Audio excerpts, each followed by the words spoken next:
రేపటి నుంచి పార్లమెంటు సమావేశాలు ప్రారంభం కానున్నాయి. రాష్ట్రపతి భవన్లో ప్రొటెం స్పీకర్ గా భర్తృహరి మెహతాజ్ తో ద్రౌపది ముర్ము ప్రమాణం చేయించనున్నారు. ఆ తర్వాత ఉదయం 11 గంటలకు సభ ప్రారంభం కానుంది. కొత్తగా ఎన్నికైన ఎంపీలతో ప్రొటెం స్పీకర్ ప్రమాణ స్వీకారం చేయిస్తారు.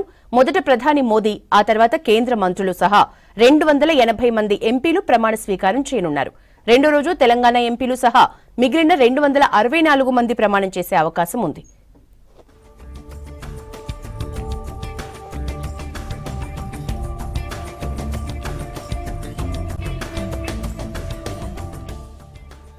జూన్ 26న లోక్సభ స్పీకర్ ఎన్నిక జరగనుంది. జూన్ 27న ఉభయ సభల సంయుక్త సమావేశంలో రాష్ట్రపతి ద్రౌపది ముర్ము ప్రసంగించనున్నారు.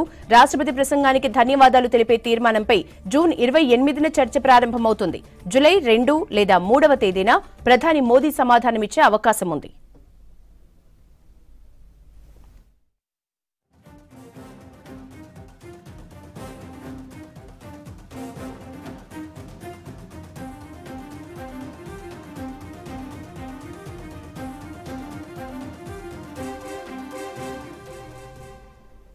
మరోవైపు ప్రొటెం స్పీకర్ ఎన్నికపై విపక్షాలు అసంతృప్తి వ్యక్తం చేస్తున్నాయి. భర్తృహరి మెహతాజ్ కంటే సీనియర్లు ఉన్నప్పటికీ ఎన్డీఏ ప్రభుత్వం స్వార్థపూరితంగా వ్యవహరిస్తోందని ఆరోపించాయి విపక్షాలు.